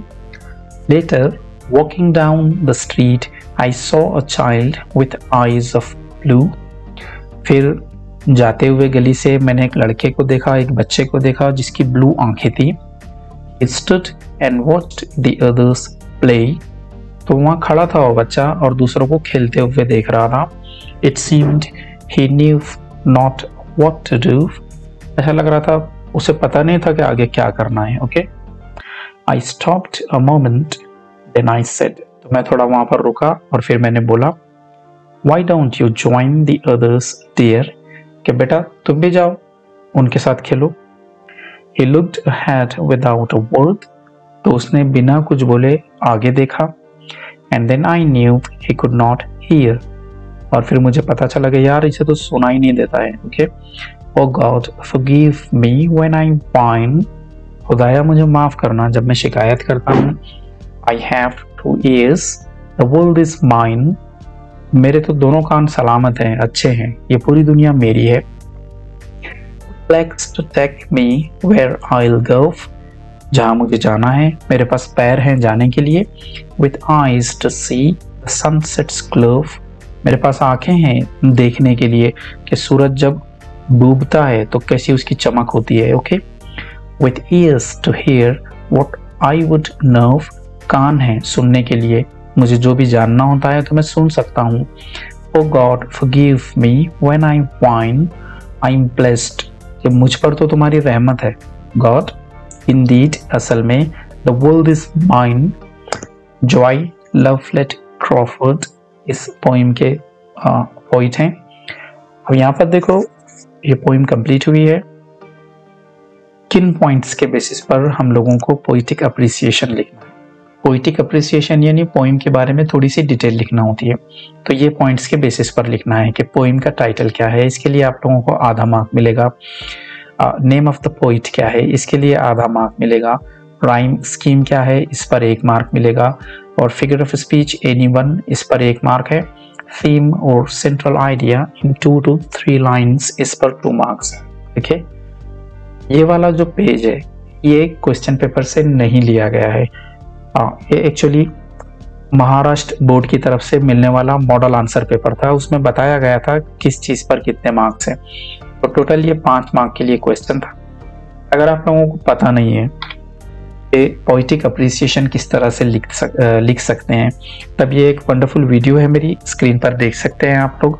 इस वीडियो को देखना है। मुझे उम्मीद है कि आप लोग पोइटिक अप्रिसिएशन लिखना काफ़ी आसानी से सीख जाएंगे। अभी हम लोग देखते हैं आंसर क्या है। ये देखिए आंसर में सबसे पहले टाइटल लिखना था हम लोगों को, हमने लिखा द वर्ल्ड इज माइन। ये हम लोगों को वहीं से पैसेज से मिल गया था। Okay, name of the poet Joy Lovelett Crawford, ये भी हम लोगों को पैसेज से मिला है। राइम स्कीम क्या है इसकी, AABB CCDD EDFFEE, ये राइम स्कीम है। अब ये सारी चीज़ें यहाँ पर मैं आप लोगों को डिटेल में नहीं बता सकता हूँ। जो वीडियो मैंने आप लोगों को बताया हूँ प्लीज़ उसे देखिए, आप समझ जाएंगे किस तरह से लिखना है। फिगर ऑफ स्पीच एनीवन लिखना थी। हम लोगों ने बताया कि यहाँ पर एलिट्रेशन का यूज हुआ है। Today on a bus I saw a lovely girl with silken hair, और यहाँ पर रिपीटिशन का यूज हुआ है। आई एनवीड हर, शी सीम्ड सो गई, and I wished I was so fair. Theme या सेंट्रल आइडिया की अगर हम लोग बात किए तो इसे 2 से 3 लाइन में लिखना था। किस बारे में है ये poem? The theme of the poem is gifts of God given to us. इस बारे में है ऊपर वाले ने जो भी तोहफे हमें दिया है, हमारी आंखें, एक्चुअली ईयर्स, हमारी टंग, हमारे जो पैर हैं, ये सब क्या है? गिफ्ट्स हैं। We should be thankful all the time for such wonderful gifts. तो हमें इतने कीमती तोहफों के लिए थैंकफुल होना चाहिए। We should be positive in our approach towards life. और जिंदगी को लेकर हमने पॉजिटिव सोच रखनी चाहिए। ओके, इस तरह से आप लोग पोइटिक अप्रिसिएशन लिख सकते हैं। पेज नंबर 10 पर आए हैं हम लोग। सेक्शन 4 नॉन टेक्सचुअल पैसेज, यह है 15 मार्क्स के लिए। थोड़ा बड़ा करके देखते हैं हम लोग। Question number 4A, read the following passage and do the activities. 10 marks के लिए आप लोगों को फिर पैराग्राफ है, उसे पढ़ना है और आंसर्स देना है। थोड़ा सा डिफिकल्ट होता है ये। यहाँ पर देख सकते हैं आप लोग नॉन टेक्सचुअल, आपकी टेक्स्ट बुक से नहीं है ये, यानी ये पैराग्राफ आप लोग एग्जाम्स में बिल्कुल पहली बार देखेंगे। आपके लिए ये अनसीन पैसेज होगा, डरना नहीं है, हिम्मत रखना है। पैराग्राफ ये है, अकॉर्डिंग टू सम एक्सपर्ट्स, कुछ एक्सपर्ट के हिसाब से, a staggering 93% of our daily communication is non-verbal. एक शॉकिंग 93%, यानी काफी हद तक जो हमारी रोजाना की बातचीत है तो वो कैसी है? Is non verbal. वो हम अल्फाज के जरिए नहीं बोलते, इशारों से काम चलाते हैं हम लोग। ओके, एक्सपर्ट्स लोगों का मानना है कि हम जो भी मैसेजेस देते हैं, जो भी बातचीत करते हैं, जो लोगों को हम बोलते हैं, तो 93% क्या होता है?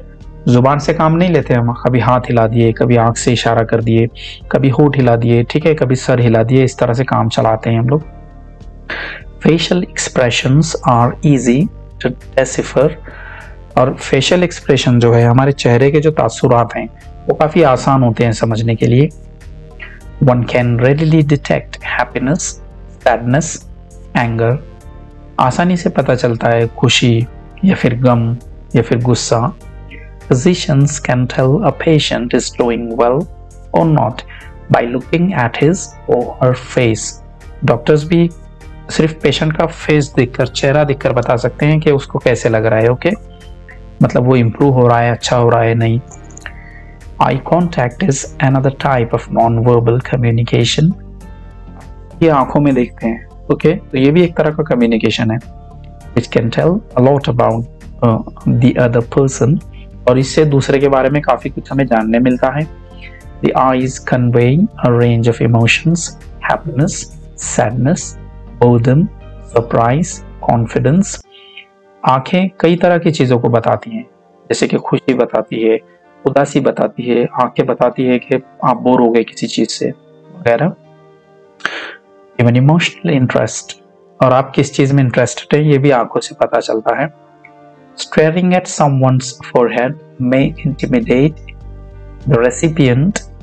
अगर आप घूर रहे हैं, देखते हैं आप किसी की पेशानी को, तो इससे क्या होता है, जिसे आप देख रहे हैं वो डर सकता है। Intimidate, डर जाना। Staring at the mouth is sometimes interpreted as a sign of emotional interest। अगर आप किसी के मुंह की तरफ देख रहे हैं तो इससे क्या लगता है कि आप उसमें इंटरेस्टेड हैं। In fact, असल में staring into someone's eyes is a sign of lying। अगर आप किसी आंखों में घूर के देख रहे हैं तब लगता है कि आप झूठ बोल रहे हैं। And so is looking away। और अगर आप इधर उधर देख के बात कर रहे हैं तो भी लगता है कि आप झूठ बोल रहे हैं। In certain cultures, lack of eye contact is taken as a sign of respect। कहीं कहीं पर तो ये होता है कि अगर कोई आपकी आंखों में देखकर बात नहीं कर रहा है तो उसका ये मतलब लेते हैं कि वो आपकी बहुत इज्जत कर रहा है, okay. If body language is to be defined, अगर हम हमारी बॉडी लैंग्वेज को डिफाइन करें, उसके बारे में बात करें, it is a combination of facial expression, gestures, eye contact, body movements and posture and voice। अगर बॉडी लैंग्वेज की बात की तो काफ़ी सारी चीज़ें उसमें आती हैं, जैसे हमारे चेहरे पर क्या एक्सप्रेशन है, या हम किस तरह से हाथ या पैर हिला रहे हैं, या फिर हमारी आँखों, हम सामने वाले की आंखों में देख रहे हैं या नहीं देख रहे हैं, हम अपनी बॉडी किस तरह से हिला रहे हैं, किस तरह से हम लोग खड़े हैं, सारी चीज़ें मायने रखती हैं। Frequent blinking is a sign of the person feeling distressed और अनकंफर्टेबल। अगर बार बार कोई पलकों को झपका रहा है तो इससे दो बातें समझ में आती है, एक तो वो उदास है या फिर वो परेशान है। If the pupils are dilated, अगर उसके जो प्यूपिल हैं, जो उसके आंखों में जो पुतलियां होती हैं, अगर वो चौड़ी हैं, it indicates interest, तो उससे लगता है कि वो आदमी किसी चीज में इंटरेस्टेड है। An emotional interest, यहाँ तक कि उसके जज्बाती इंटरेस्ट का भी पता चलता है। The lips also reflect our body language, होठ भी हमारी बॉडी लैंग्वेज के बारे में काफ़ी कुछ बताते हैं। And lip biting indicates worry and और एंजाइटी। अगर कोई आपसे बात करते हुए अपने होठ को काट रहा है, चबा रहा है, तो इससे क्या पता चलता है कि वो परेशान है, फिक्र है उसे। Tightening of the lips may be an indication of disapproval. अगर किसी ने अपने होठ को टाइट कर लिया, खींचा, तो लगता है कि वो किसी चीज में इंटरेस्टेड नहीं है। Slightly turned up lips indicate happiness. थोड़े से अगर किसी के होठ ऊपर की तरफ हैं तो पता चलता है कि वो खुश है। And slightly turned down lips indicate sadness. और अगर किसी के होठ थोड़े से नीचे की तरफ हैं तो पता चलता है कि वो उदास है, ओके। यहाँ पर देखिए क्वेश्चन है हमारे पास में। A1 है 2 मार्क्स के लिए, fill in the blanks. First है dash % of our daily communication is non-verbal। 93 था यहाँ पर, अगर आप लोगों को याद है तो। ये देखिए फर्स्ट में है 93। सेकेंड है eye contact is another type of dash communication। यहाँ पर आएगा non-verbal।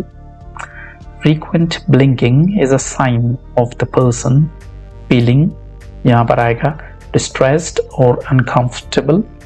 सारी की सारी चीज़ें अगर आप पैसेज में देखें तो आराम से मिल जाएंगी आप लोगों को। फॉर एग्जांपल ये फर्स्ट वाले में यहाँ 93% है, ऐसे बोल सकते हैं हम लोग, ये देखिए 93%, ओके। यहाँ पर आई contact is another type of dash communication, यहाँ पर नॉन वर्बल है, कैसे बोल सकते हैं आप लोग, ये देखिए ये है non verbal communication, okay. I contact is another type of non verbal communication. ये जो आंसर्स मैंने लिखा हूँ ये सब कहाँ पर है, पैसेज में है। फोर्थ है one can readily detect happiness, sadness, anger. A1 हुआ है हमारा। A2 है body language is a combination of. Body language किस चीज का कॉम्बिनेशन है? फेशियल एक्सप्रेशन है, पोस्चर है यानी कोई किस तरह से खड़ा होता है, वॉइस है आवाज, एंड जेस्चर्स हाथ पैर किस तरह से हिलाता है, वो गर्दन किस तरह से हिलाता है, अपना सर किस तरह से हिलाता है। ओके। A3 है find the antonyms of. Opposite words आप लोगों ने देखना है। ओके। एंटोनिम्स ऑपोजिट वर्ड्स और सिनोनिम्स का मतलब होता है सेम वर्ड्स। फर्स्ट है वर्बल। वर्बल का होगा नॉन वर्बल। ओके। एंटरटेनिंग इसका होगा बोर्डम। ये भी पैसेज में वर्ड्स थे सारे, खाली ढूंढ कर लिखने थे आपको। सेंडर भेजने वाला, उसका आएगा रेसिपिएंट जिसे मिलता है। ओके, जो रिसीव करता है। और कंफर्टेबल इसका तो आसान था, अनकंफर्टेबल ये भी पैसेज में था। एक्चुअली ये चारों वर्ड्स पैसेज में थे, सिर्फ आप लोगों ने ढूंढ के लिखना थे। A3 जो 2 मार्क्स के लिए था उसे कंप्लीट किया हम लोगों ने। नेक्स्ट देखते हैं हम लोग A4 डू एज डायरेक्टेड, जैसे कहा गया है वैसे करो, 2 मार्क्स के लिए है। फर्स्ट है the eyes convey a range of emotions. अब a range of emotions underline है। Okay. Frame a WH question in order to get the underlined part as answer। यहाँ आप लोगों ने क्वेश्चन बनाना है, ठीक है, लेकिन कैसा क्वेश्चन बनाना है जिसका आंसर ये वाला हिस्सा है। ओके। अगर आप एक दूसरा क्वेश्चन बना लेते हैं व्हाट इज योर नेम, तो इस पर आपको मार्क नहीं मिलेगा। आपको ऐसा क्वेश्चन बनाना है जिसका आंसर ये हिस्सा है। What do the eyes convey, तो फिर आंसर आएगा अ रेंज ऑफ इमोशंस। अगला वाला था physicians can tell about a patient's wellness। Doctor लोग किसी मरीज की बेहतरी के बारे में बोल सकते हैं। यहाँ पर आपको लिखना था rewrite using able to लगाकर, तो can की जगह लगा सकते हैं हम लोग। Okay. Physicians are able to tell about a patient's wellness, इस तरह से आपका आंसर होगा। A5 पर्सनल रिस्पॉन्स 2 मार्क्स के लिए, काफी सिंपल क्वेश्चन है। इस बारे में आपकी ओपिनियन पूछी गई है। Non verbal communication plays an important role in our daily life. हमारी डेली लाइफ में नॉन वर्बल कम्युनिकेशन यानी जहां हम आवाज नहीं निकालते, सिर्फ इशारे से काम चलाते हैं, ये काफी मायने रखता है। कमेंट, इस पर अपनी राय देना है। आंसर लिख सकते हैं हम लोग। Non-verbal communication plays an important role in our daily life. It's true कि भैया ये बात तो सही है, non-verbal communication काफी important है। Most of the times we just nod our head in affirmation or denial। कई मरतबा ऐसा होता है कि हम सिर्फ सर हिला देते हैं, हाँ बोलना हो या ना बोलना हो। Affirmation हाँ बोलना, denial ना बोलना। Sometimes we just look at someone in order to say no or stop him or her from doing something। कभी कभार तो ऐसा है कि किसी को ना बोलना हो तो हम मुंह से नहीं बोलते, हम सिर्फ उसको एक स्टाइल से देखते हैं और वो समझ जाता है कि नहीं भाई ये चीज नहीं करनी है। ओके। जैसे आप बैठे हैं, बच्चा आपका मोबाइल ले रहा है और आपने उसे घूर कर देखे तो वो समझ जाता है कि ठीक है अभी लेना ठीक नहीं है। We frown, कभी कभी हम भाव चढ़ाते हैं हमारी। Sometimes displays or disapproval, ये बताने के लिए कि हम नाराज हैं। Okay.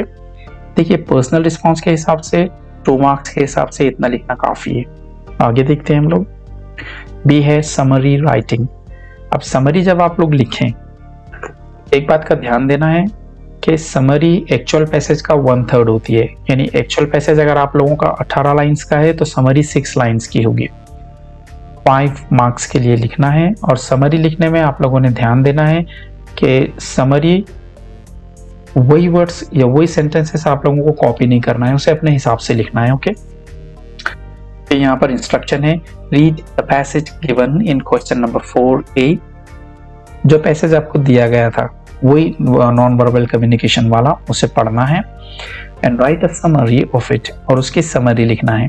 Suggest a suitable title to the summary, और समरी को एक बढ़िया सा एक अच्छा सा टाइटल आप लोगों ने देना है। ओके। अब देखिए कौन सा पैसेज पढ़ना है, क्वेश्चन नंबर 4A का ये वाला पैसेज पढ़ना है। ओके। क्वेश्चन नंबर 4A का ये वाला, ठीक है, दो पेजेस पर है वो, थोड़ा सा ये और थोड़ा सा ये, और फिर समरी लिखना है। अब यहाँ पर देखिए मैंने आंसर तो लिखा हूँ, देख सकते हैं आप लोग, बट मैंने इसे कोई टाइटल नहीं दिया है। यहाँ लिखा है ना सजेस्ट सुटेबल टाइटल, ये आपको कमेंट में बताना है कि क्या टाइटल इसका सुटेबल रहेगा। ओके, समरी में क्या लिखा हम लोगों ने, facial communication is important in our daily lives, हमारी रोजमर्रा की जिंदगियों में फेशियल एक्सप्रेशन, फेशियल कम्युनिकेशन काफी इंपॉर्टेंट है। Eye contact is really important, और काफी अहम है eye contact. It can mean differently in different situations and places, eye contact के अलग अलग मतलब अलग अलग जगह पर होते हैं। Body language is a mixture of various things, और हमारी जो बॉडी लैंग्वेज है वो भी कई चीजों से मिलकर बनी है। Okay, movements of lips and even our pupils are able, हमारे लिप्स किस तरह से हिलते हैं, हमारी आंखों की जो पुतलियां हैं वो किस तरह से मूव करती हैं, ये भी क्या कर सकते हैं, टू कन्वे डिफरेंट इमोशंस, ये भी अलग अलग इमोशंस को बता सकते हैं। Just lips can indicate happiness and sadness, और हमारे होंठ ये भी हमारी खुशी को या सैडनेस को बता सकते हैं। ओके, तो डियर स्टूडेंट्स, ठीक आप लोगों के सामने है पेज नंबर 13, आप लोग देख सकते हैं, और यहाँ पर सेक्शन 5th राइटिंग स्किल जो 20 मार्क्स के लिए है। हम लोग देखते हैं question number 5A letter writing.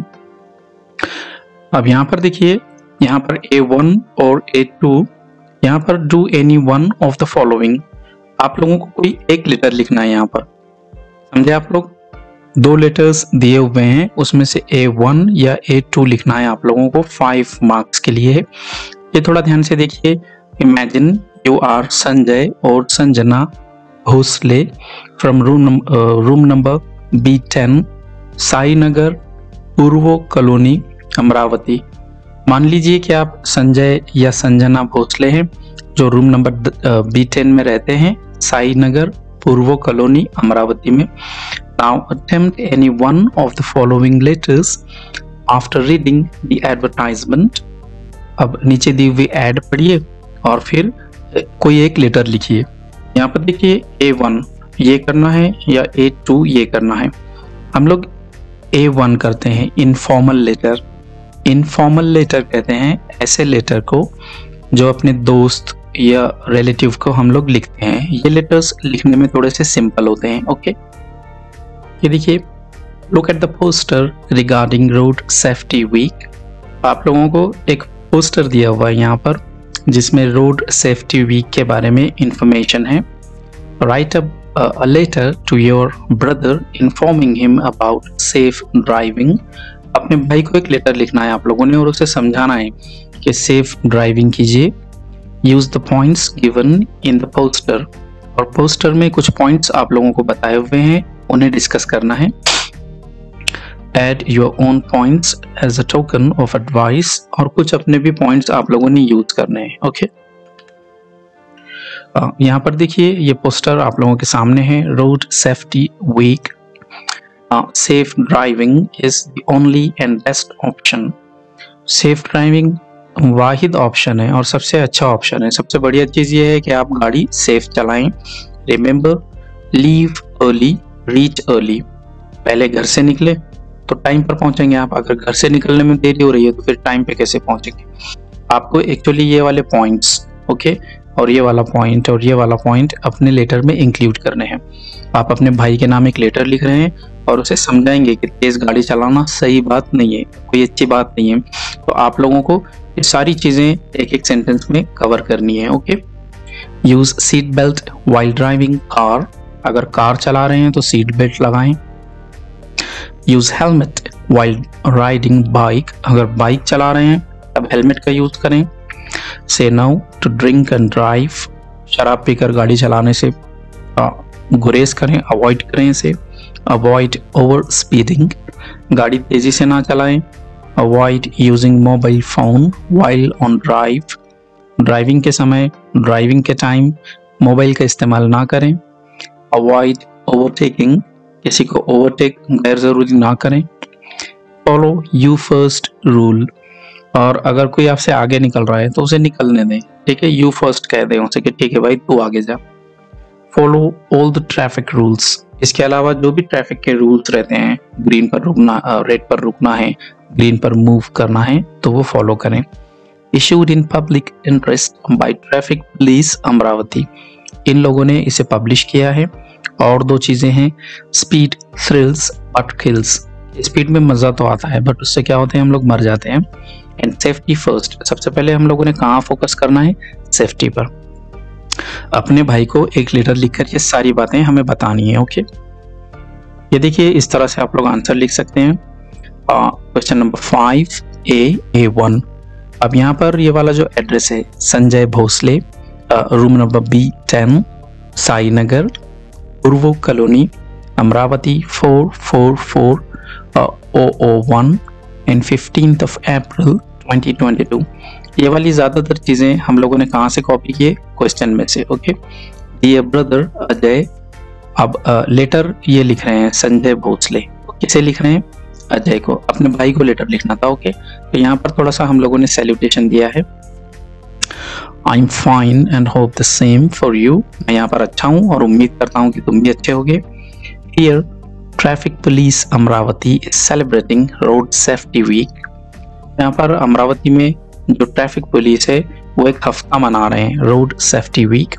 I came across some wonderful information regarding the same, और मुझे कुछ बहुत अच्छी मालूमात मिली है सेफ ड्राइविंग को लेकर। Thought share it with you, तो मुझे लगा कि चलो तुम्हारे साथ शेयर करना।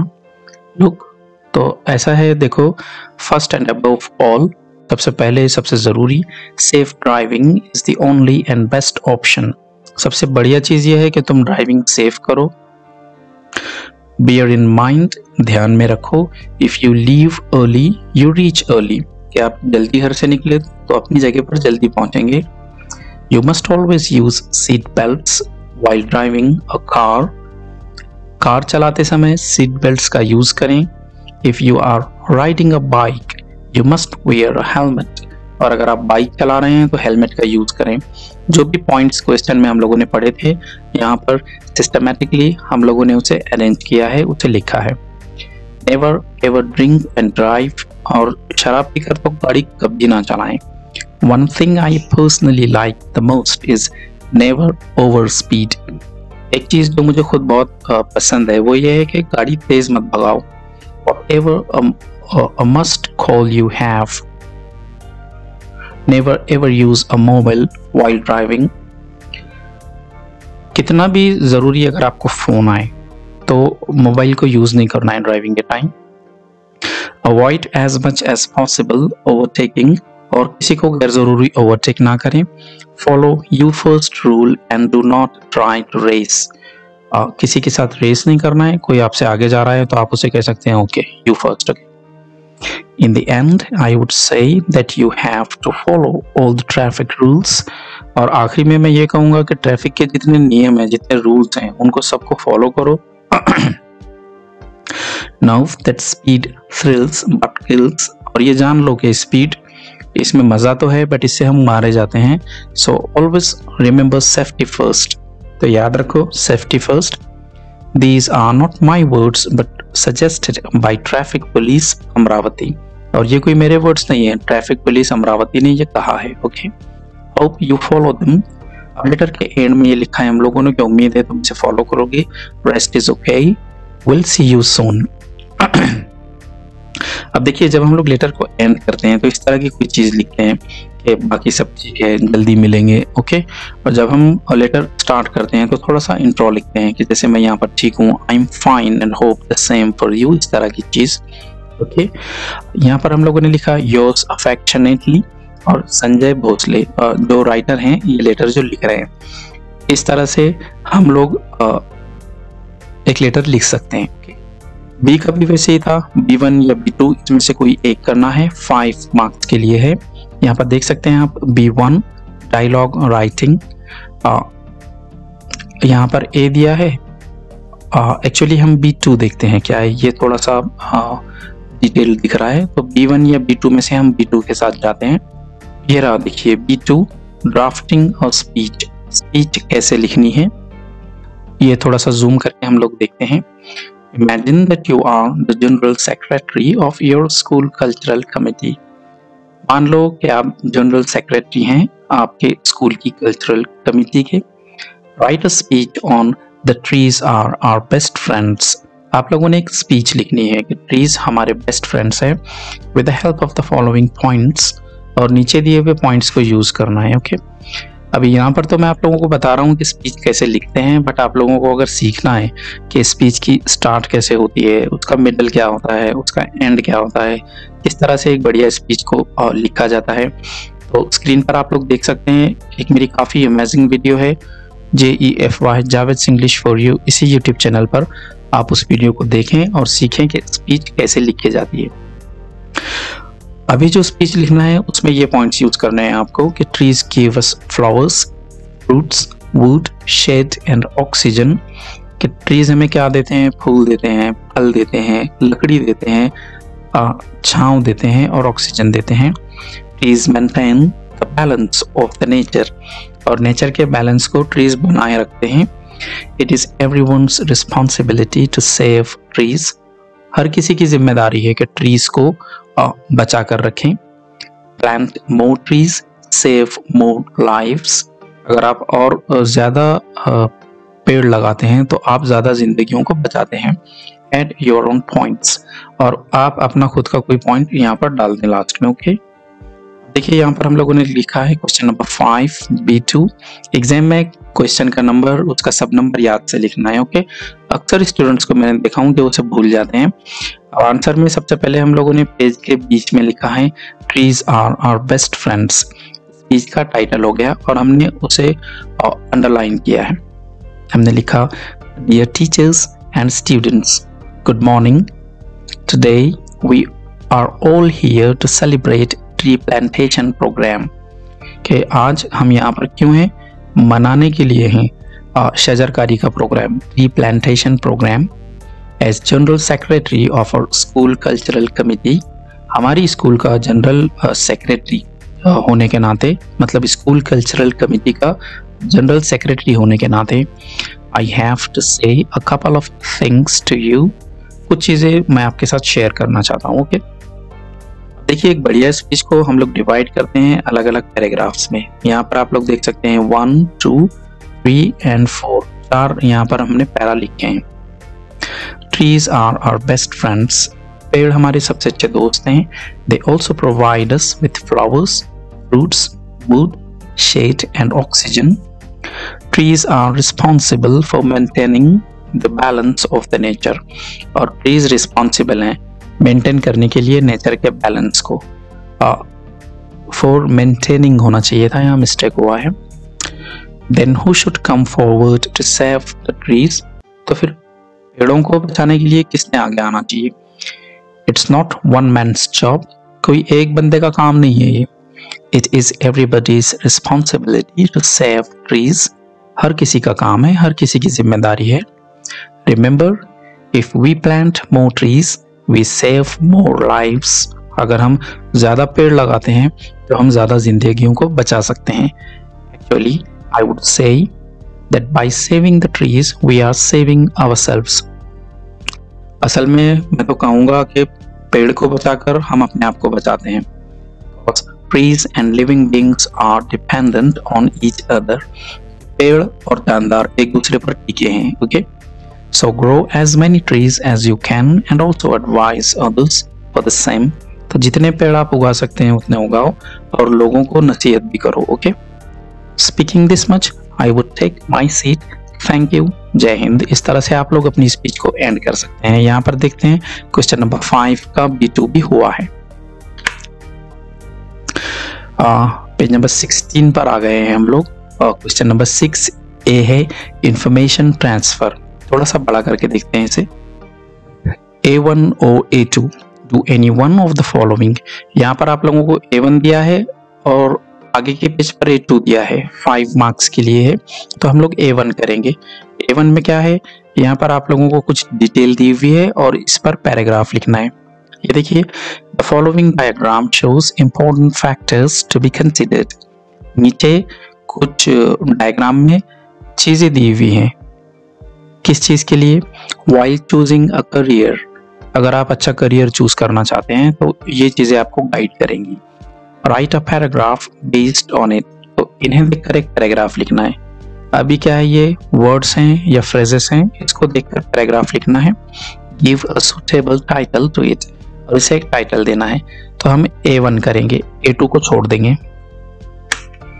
ये देखिए A2 ये था वर्बल टू नॉन वर्बल, इसे छोड़ना है। अब यहाँ पर था करियर फैक्टर्स। अगर आप करियर चुनते हैं तो क्या देखना है आप लोगों को? स्किल्स देखनी है, इंटरेस्ट देखना है, एबिलिटीज देखनी है, पर्सनालिटी ट्रेट्स देखने हैं, डिमांड, यानी जो भी करियर आप चुन रहे हैं मार्केट में उसकी डिमांड कितनी है, फाइनेंशियल गेन्स, आपको क्या पैसे का फायदा उससे होगा, फैमिली प्रोफेशन, आपके खानदान के प्रोफेशन के हिसाब से वो सही है क्या, फ्यूचर प्रॉस्पेक्ट्स, आपका उसमें फ्यूचर अच्छा है क्या। तो करियर चुनते समय, करियर चुनते टाइम इन चीज़ों को आप लोगों ने देखना है। ऐसा पैराग्राफ हम लोगों ने लिखना है। अब जब हम लोग लिखेंगे तो सबसे ऊपर हमें टाइटल देना है, उसके बाद में एक सही तरीके की बिगिनिंग होनी चाहिए, पॉइंट्स को अच्छे से डेवलप करके लिखना है और लास्ट में कंक्लूजन लिखना है। ओके, सिर्फ पॉइंट्स लिखने से नहीं चलेगा, टाइटल, बिगिनिंग और कंक्लूजन ये चीजें भी काफी इंपॉर्टेंट है। ये देखिए यहाँ पर हम लोगों ने लिखा है क्वेश्चन नंबर 6 A1, उसका आंसर थिंग्स टू कंसिडर, वो चीजें जिन्हें सोचना चाहिए बिफोर चूजिंग करियर, करियर को चुनने के पहले।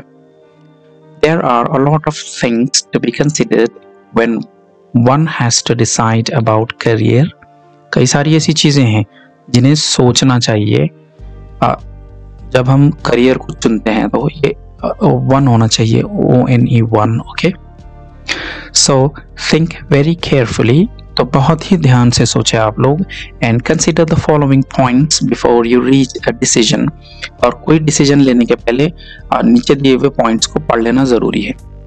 ओके, मान लो ये वाला आपका इंट्रोडक्शन है, ये 3 लाइन, मान लो ये वाला आपका कंक्लूजन है, तो ये बीच का आपका मिडल सेक्शन हो गया। Okay, first of all look what you are interested in, सबसे पहले तो ये देखो कि आप किस चीज में इंटरेस्टेड हो। ऑल्सो लुक योर एबिलिटीज, और अपनी सलाहियतों को भी देखो। You find some career option interesting but beyond your capacities, अगर आपको लगे कि ये करियर बहुत ही अच्छा है लेकिन वो आपकी ताकत से बाहर है, आपकी लिमिट से बाहर है, just don't go for it, तो उसे मत चुनो फिर। Okay, focus on your personality traits, अपनी शख्सियत में वो खूबी है क्या, सबसे पहले ये देखो कि आपकी पर्सनैलिटी उसके हिसाब की है क्या। प्ले एन इम्पॉर्टेंट रोल, ये चीजें काफी अहम रोल अदा करती हैं।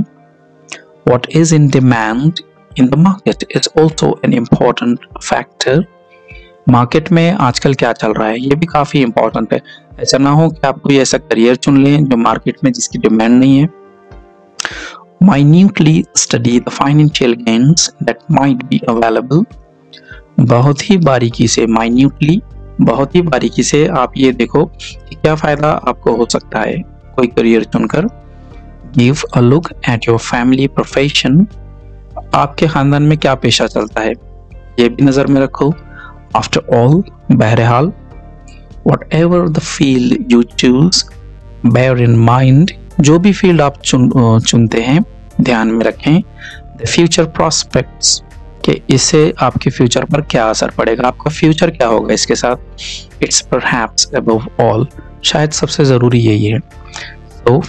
तो after careful consideration of the above given points, बारीकी से ऊपर दिए हुए पॉइंट्स स्टडी करने के बाद, one can easily choose among various options for career, कोई भी चुन सकता है अपने करियर को, बट कब चुन सकता है, इन पॉइंट्स को पढ़ने के बाद। इस तरह से आप लोग डेवलप करके लिख सकते हैं। क्वेश्चन नंबर 6 का ए हुआ है हमारा, जिसमें A1 किया हमने। अब यहाँ पर देखिए पेज नंबर 18, यहाँ पर B है एक्सपैंड द थीम, थोड़ा सा जूम करके देखते हैं हम लोग। B है एक्सपैंड द थीम, B1 या B2 करना है आप लोगों को, 5 मार्क्स के लिए है। B1 में न्यूज लिखना है, थोड़ा सा मुश्किल होता है ये, इसलिए हम लोग B2 देखते हैं क्या है। ये रहा B2। Develop a story using the following beginning, नीचे शुरुआत के कुछ जुमले दिए हुए हैं, इनको इस्तेमाल करके एक कहानी लिखना है। Once upon a time there lived a woodcutter। मर्तबा की बात है, एक लकड़हारा था। In a small village, एक छोटे से गांव में। One day he went to the forest। एक मर्तबा वो जंगल में गया। अब इसके आगे कहानी लिखना है आपको कि जंगल में ऐसे हुआ वैसे हुआ, और यहाँ कहानी खत्म हो गई। ओके, देखते हैं हम लोग आंसर। नंबर लिखा आप लोगों ने B2, आंसर है। सबसे पहले कहानी को टाइटल दिया आप लोगों ने honesty is the best policy. Honesty, यहाँ H साइलेंट रखते हैं हम लोग। ईमानदारी सबसे बढ़िया चीज है। Once upon a time there lived a woodcutter in a small village। एक मर्तबा की बात है, एक छोटे से गांव में एक लकड़हारा रहता था। One day he went to the forest। एक दिन वो जंगल गया। And sitting on a branch of a tree started cutting the other one। पेड़ पर चढ़ा, एक डाल पर बैठा और दूसरी डाल को वो काटने लगा। His axe, उसकी जो कुल्हाड़ी थी, slipped and fell into the river below। उसकी कुल्हाड़ी हाथ से फिसली और नीचे नदी में जा गिरी। He was concerned what to do। उसे फिक्र हुई कि अब क्या करना चाहिए। Then a fairy came out of the river with a golden axe। तब एक परी एक सुनहरी कुल्हाड़ी के साथ बाहर आई। She asked if the axe was his। और उसने पूछा कि ये कुल्हाड़ी तुम्हारी है। He denied। लकड़हारे ने इनकार किया। ईमानदार बंदा था, उसकी सोने की कुल्हाड़ी नहीं थी, इसलिए उसने इनकार कर दिया। Fairy went back and came again with a silver one। परी वापस पानी में गई और अब की बार उसने एक चांदी की कुल्हाड़ी लाई। This time too the woodcutter denied। इस मर्तबा भी लकड़हारे ने बोला नहीं भाई, ये भी मेरी नहीं है, चांदी वाली भी मेरी नहीं है। The fairy went back and the third time came back with the woodcutter's axe। तीसरी मर्तबा जब वो परी आई तब वो लकड़हारे की असल कुल्हाड़ी के साथ थी। She asked if this one was his। पूछा परी ने कि ठीक है भैया, अब ये तुम्हारी है। The woodcutter smiled and said yes। लकड़हारा मुस्कुराया और बोला हाँ। Feeling happy on the woodcutter's honesty। उस लकड़हारे की ईमानदारी से खुश होकर the fairy gifted him the golden, the silver and the original axe that belonged to the woodcutter। उस परी ने तोहफे में दे दिया गोल्डन कुल्हाड़ी को, सिल्वर कुल्हाड़ी को और असली वाली कुल्हाड़ी को उस लकड़हारे को। True honesty is the best policy। ये कहानी की सीख मिल गई हमारी। ओके, इस तरह से आप कहानी लिख सकते हैं। कहानी में भी आप लोगों का टाइटल होगा, स्टार्ट होगी ये वाली, थोड़ा सा एंड होगा जहां पर एक सीख होगी और बीच में आपकी स्टोरी होगी। ओके, B2 भी हो गया हमारा। आगे देखते हैं पेज नंबर 19। इधर आ गए हम लोग क्वेश्चन नंबर 7 पर। ओके, ट्रांसलेशन 5 मार्क्स के लिए है, देख सकते हैं आप लोग। तो उसमें ए है translate the following words into your medium of instruction. आपकी जो मीडियम ऑफ इंस्ट्रक्शन है, मदर टंग है, उसमें आप लोगों ने ट्रांसलेट करना है। एनी 4 को ही 4 को करना है और 6 दिए हैं। 2 मार्क्स के लिए है और 4 करना है, मतलब हर एक को आधा मार्क है। ओके, कैसे लिख सकते हैं हम लोग? स्लोवली इसका उर्दू में लिखना है या फिर जो भी आपका मीडियम ऑफ इंस्ट्रक्शन है। अगर हिंदी है तो हिंदी में लिखना है। ये देखिए यहाँ पर मैंने लिखा हूँ स्लोली, धीरे से। अगर हिंदी है तो ऐसे लिख सकते हैं आप, धीरे से। गार्डन उर्दू में कहेंगे बाग, हिंदी में बगीचा। मेंबर याद रखो उर्दू में और ध्यान रखें हिंदी में। साइंटिस्ट साइंसदान उर्दू में और वैज्ञानिक हिंदी में। पिकनिक सैर उर्दू में और सैर हिंदी में। अच्छे है फेवरेट पसंदीदा उर्दू में और पसंद का इस तरह से हिंदी में हम लोग कह सकते हैं। एक्चुअली यहाँ पर मैंने 6 बताया हूँ करके, आप लोगों को कोई 4 करने थे। ओके, बी है 1 और 2। तो क्वेश्चन क्या था देखते हैं हम लोग। ये देखिए बी है translate the following sentences into your medium of instruction. कोई 2 करने थे यहाँ पर, देख सकते हैं आप लोग। Always speak respectfully with others. हमेशा दूसरों से अच्छे से बात करें और take advices from your parents from time to time. ये 2 जो हैं इनका हम लोगों ने ट्रांसलेशन किया है। ये देखिए हमेशा दूसरों से इज्जत से बात करें, हमेशा दूसरों से इज्जत से बात करें। और दूसरा वाला लिखा हमने अपने वालिदैन से वक्तन फौक्तन सलाह लें, समय समय पर माता पिता से राय लें। ये बी में कोई 2 करने थे तो हमने 2 किए। अब सी वाला देखते हैं हम लोग। ये देखिए सी एक आपके सामने है। ट्रांसलेट द फॉलोइंग idioms और proverbs into your medium of instruction any one। कोई एक करना है, 2 दिए हैं। पहले वाला है where there's a will there's a way। जहां चाह वहां राह। उर्दू में भी लिख सकते हैं जैसे मैंने लिखा हूं। अगर आपका मीडियम ऑफ इंस्ट्रक्शन हिंदी है तो हिंदी में भी ऐसे लिख सकते हैं। ओके, यहाँ पर आप लोगों का जो लास्ट क्वेश्चन था एसएससी या 10th एग्जाम के लिए क्वेश्चन नंबर 7 वो कंप्लीट हुआ है। टोटल पेपर भी यहाँ पर आपका कंप्लीट हुआ है। तो डियर फ्रेंड्स, कैसी लगी आप लोगों को वीडियो? कमेंट्स में याद से बताइए मुझे। वीडियो उसे लाइक और कमेंट कीजिए। चैनल हमारा उसे सब्सक्राइब करना है और बेल नोटिफिकेशन को याद से दबाना है।